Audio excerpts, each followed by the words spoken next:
has issued an extreme hurricane warning for the entirety of Anguilla. The hurricane release has recently been detected and is moving directly towards the islands of Anguilla.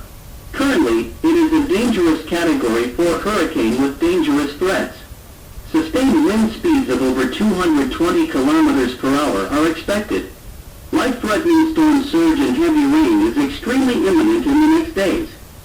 All citizens of Anguilla have to do the following safety instructions immediately. Stay away from all coastal and low-lying areas.